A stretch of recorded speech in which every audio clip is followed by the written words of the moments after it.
연한 갈색이나 회백색 등을 띠는 것이 특징이고, 또 먹구름이 핀 것처럼 뭉게뭉게 보이는 것도 특징입니다. 하지만 또 얼굴에 생기는 것이 꼭 기미만 있는 것이 아니니까요, 또 기미도 악화될 수 있는 것입니다.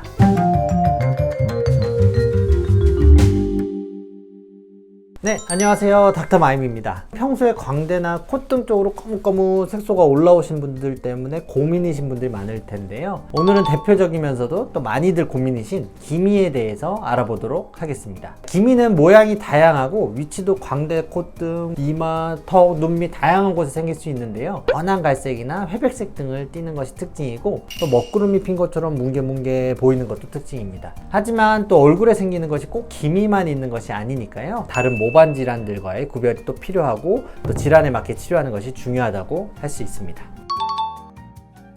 자, 기미의 첫 번째 원인으로는 자외선을 들 수 있습니다. 강한 햇빛을 받게 되면 우리 몸은 피부를 보호하기 위해서 우산을 싹 피는 것처럼 색소를 쫙 만들어내서 피부를 보호하려는 성질이 있는데요. 강한 햇빛에 의해서 피부도 어두워지고 또 기미도 악화될 수 있는 것입니다.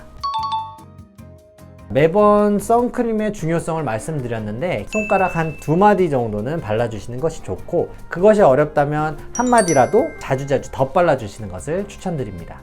자, 선크림에는 무기자차 종류로 선택하는 것이 좋은데요, 일단 물리적으로 막아지는 성분이어서 하얗게 변하는 좀 백탁 현상이 있을 수 있지만, 알러지 반응이 적기 때문에 기미가 있으신 분들은 유기자차 말고 무기자차 선크림을 선택하시는 것이 좋습니다. 두 번째 기미의 원인은 임신을 들 수 있는데요, 일단 임신을 하게 되면 호르몬 변화로 인해서 기미가 생겨날 수 있습니다. 그러면 안 없어지는 걸까요? 출산 후에 호전되는 경우도 있지만 지속된다면 치료를 좀 고려해 보시는 것이 좋습니다. 자, 그리고 세 번째로는 경구용 피임약을 들 수 있습니다. 경구용 피임약 성분 자체가 에스트로겐 유사체로 이루어진 호르몬이기 때문에 임신 때처럼 좀 몸의 호르몬 변화를 통해서 기미가 올라올 수 있습니다. 그러므로 내가 기미가 좀 심하신 분들은 경구용 피임약은 좀 피해 주시는 것이 좋습니다. 자, 마지막으로는 유전적 요인이나 아니면 극심한 스트레스 등의 요인 때문에 또 기미가 생기고 악화될 수 있다는 것을 알아두시면 좋습니다.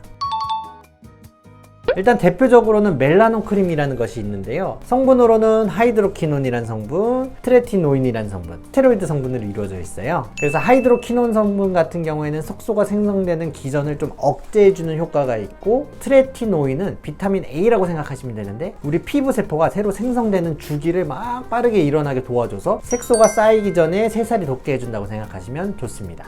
트레티노인 성분은 피부에 자극이 가는 경우가 많기 때문에 주의해서 발라줘야 하는데요, 이러한 자극을 줄여주기 위한 성분이 스테로이드라고 보시면 됩니다. 그렇기 때문에 바르실 경우에 조금 조심해서 발라주시는 게 좋고, 또 햇빛을 보게 되면 기미가 악화될 수 있기 때문에 또 주무시기 전에만 바르시는 것을 추천드립니다.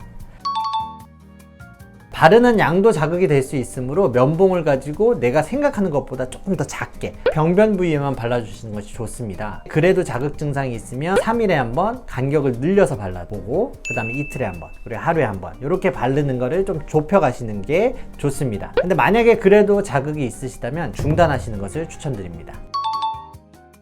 경구 복용약을 드셔보시는 건데요, 트라넥삼산이라는 성분의 약을 복용하시면 색소 생성 기전을 차단하는 효과가 있어서 기미가 옅어지는 효과를 볼 수 있습니다. 하지만 이 약은 원래 지혈제로 쓰이다가 색소에 효과가 보여서 사용하게 된 경우인데요, 기미 치료에 사용하는 경우에는 작은 용량으로 쓰기 때문에 대부분은 문제가 되지 않습니다. 하지만 혈전 생성이 위험한 질환을 가지고 있으신 경우에는 의사랑 상담하시고 복용을 하시는 것이 좋습니다. 지금까지는 집에서 해보실 수 있는 시술들에서 알아봤고요, 병원에서 받아볼 수 있는 시술들에 대해서 알아보도록 하겠습니다. 첫 번째로는 대표적인 색소 치료인 레이저 토닝인데요, 자, 레이저 토닝은 색소에 반응하는 파장 에너지로 색소들을 잘게 부서지는 효과가 있기 때문에 색소 질환에 많이 사용되는 대표적인 레이저입니다. 하지만 일반 피부에는 반응하지 않고 색소에만 반응하기 위해서 너무 큰 에너지를 사용하게 되면 기미가 너무 악화되거나 또 피부 손상이 올 수 있으므로 적은 에너지로 서서히 늘려가면서 10회 정도 이상은 치료해 주시는 것이 기미 개선에 도움이 된다고 할 수 있습니다. 두 번째로는 비타민 C인데요, 일단은 비타민 C 성분 자체가 피부를 좀 밝게 해주고 색소를 없애주는 효과가 있기 때문에 토닝 후에 이온토 관리라고 해서 미세 전류가 흐르는 봉을 통해서 피부 속으로 비타민C 흡수를 도와주면서 색소 치료에 사용하고 있는데요. 바르는 것도 효과가 있지만 이온토 기계를 통해서 흡수시켜 줄 경우에는 1000배 정도 흡수가 더 좋아지기 때문에 색소 치료에 더 도움이 된다고 할 수 있습니다. 자, 세 번째로는 바늘 고주파 치료입니다. 기미가 심하신 분들은 진피층이 좀 정상적이지 못하고 아픈 상태라고 보시면 돼요. 그럴 경우에 고주파 레이저를 이용해서 진피층을 다시 건강하게 돌려줘서 피부가 자체적으로 정상적으로 회복되도록 도와준다고 보시면 됩니다. 그 외에도 기미는 안쪽으로 보면 혈관 이상이신 분들도 많기 때문에 혈관 레이저나 아니면 진피층을 강화시켜주는 제네시스나 그 외 다양한 레이저를 좀 같이 복합적으로 사용하는 경우도 있습니다. 기미는 흔한 질환이지만 다른 색소 질환과의 구별이 중요하고 또 개개인에 따라서 치료에 필요한 레이저가 다를 수 있기 때문에 홈케어도 중요하지만 또 병원에 내원하셔서 정확한 진단 후에 자신에게 맞는 시술법을 선택해서 꾸준히 치료받는 것이 중요하다고 볼 수 있습니다.